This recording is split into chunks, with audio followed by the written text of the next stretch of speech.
Bonsoir à tous, c'est Bernard Gesfer et bienvenue dans ce débrief de la 18e journée. Débrief victorieux qui a vu les hommes de coach Guégan s'imposer dans le temps additionnel face au Paris FC, grâce à celui qu'on appelle désormais le fou du village. Avec moi ce soir, Monsieur Valentin. Bonsoir.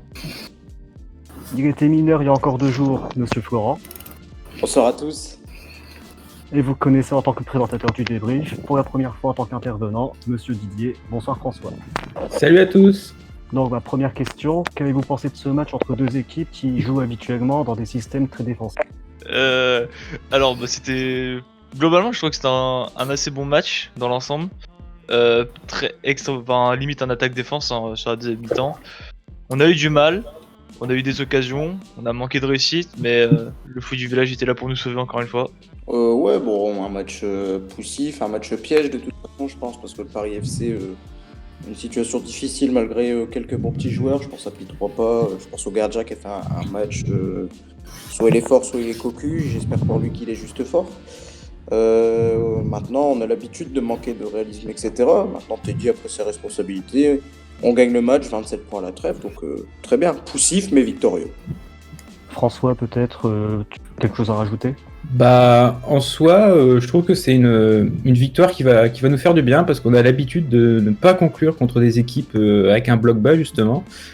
Pour ne pas citer le fameux match contre Châteauroux, on doit le gagner 10 fois et on se fait piéger à la 88e.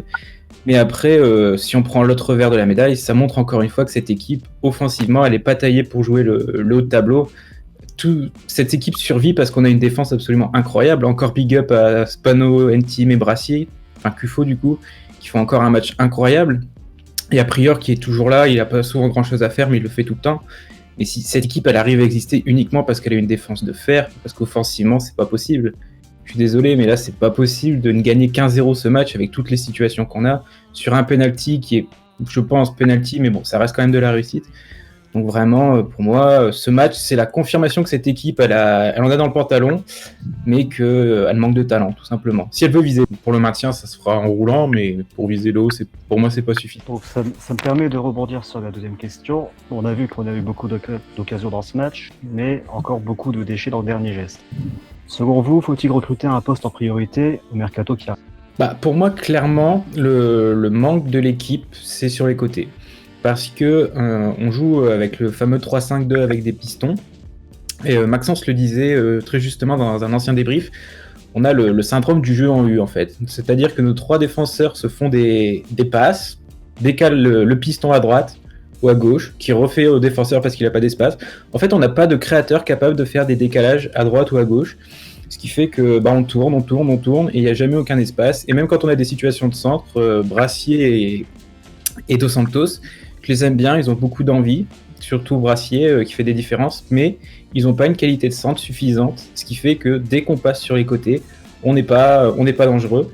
Et juste pour finir, pour montrer à quel point on perd notre temps à essayer de jouer sur les côtés alors qu'on n'a pas l'effectif pour, la seule vraie occasion tranchante de Valenciennes en première mi-temps, c'est la seule fois où on a tenté une percée dans l'axe, c'est Spano qui tente une percée dans l'axe et qui sert Chevalier dans l'axe.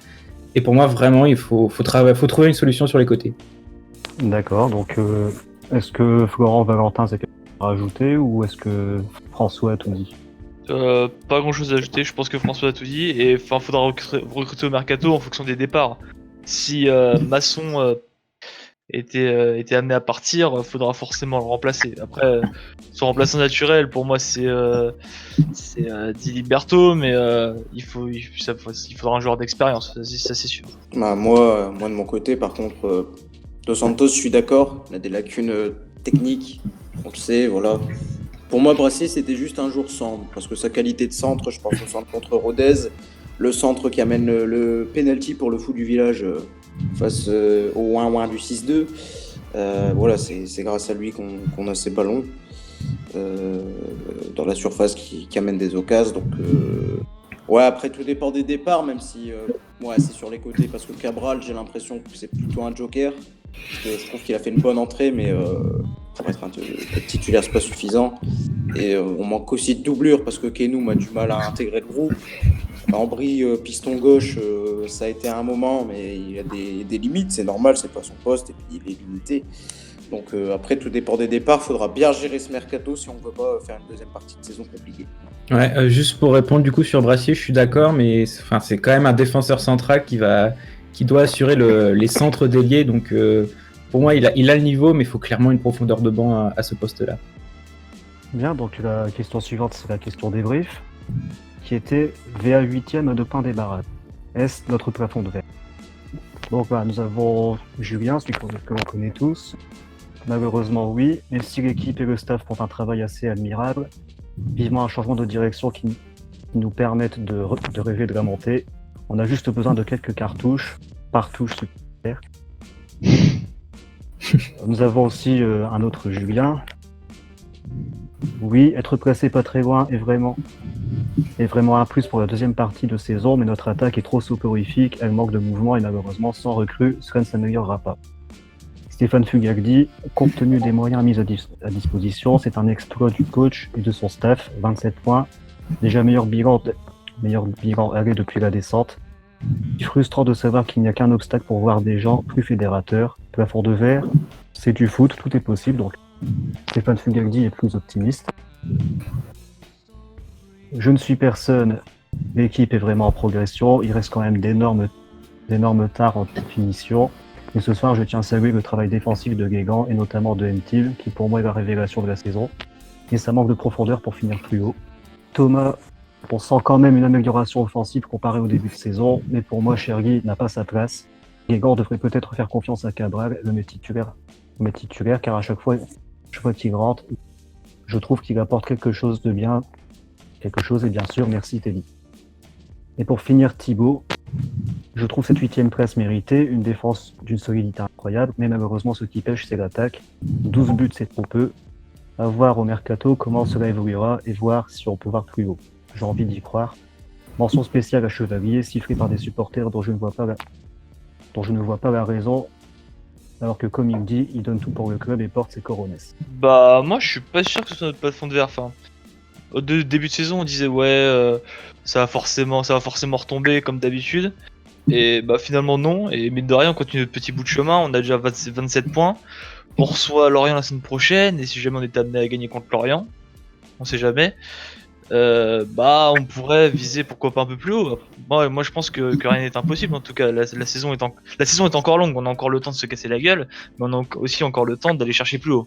Bah moi, je vais un peu reprendre ce que j'ai dit en début de débrief, c'est que cette équipe, vraiment, sur l'état d'esprit, on peut rien lui reprocher. C'est vraiment, ils se battent, il y a une vraie cohésion, il y a une vraie envie de jouer ensemble, mais si on est réaliste, il manque un banc, et il manque vraiment de talent offensif devant. Tout ce que vous voulez, Chevalier, Guillaume, etc., ils se battent, ils font les efforts, mais c'est pas possible. On a marqué 12 buts depuis le début de saison. Vous pouvez pas espérer jouer le top 5 ou plus haut en marquant si peu. Parce que comme je l'ai dit, l'exploit, c'est surtout la défense qui nous permet de prendre des points en marquant si peu. Et vraiment, c'est pas possible. Même, allez, si on recrute vraiment, il faudra un recrutement ambitieux au mercato. Et comme on connaît le père Eddy, ce sera plutôt des départs ambitieux que des arrivées ambitieuses. Donc, pour moi, cette équipe, dans l'état d'esprit irréprochable, mais sportivement, elle a atteint son plafond de verre. Après, certes, on marque pas beaucoup, mais on prend très très peu de buts, et c'est, mine de rien, l'atout numéro 1 qu'il faut avoir en Ligue 2. Quand on voit le PFC l'année dernière, c'était loin d'être génial offensivement, mais ils avaient une défense de folie, et on voit où ils ont fini, ils ont été en play-off, et voilà quoi, donc on sait pas où ça peut nous mener. Hein. On va finir là-dessus, donc on a évité le piège parisien, puisque comme vous l'avez dit au tout début, ce match était un piège. La semaine prochaine, ça sera un test, un plus gros test, puisque ça sera la réception du FC Lorient qui est premier, je crois, premier ou deuxième. L'occasion d'atteindre la barre symbolique des 30 points et d'aborder la seconde partie de saison en pleine confiance. On fait confiance au coach Guégan et à ses hommes. N'oubliez pas qu'après le match de Lorient, le 23 décembre, nous ferons la Ningesphère organisera sa première émission en direct sur YouTube à partir de 20h, et on vous réserve plein d'autres surprises.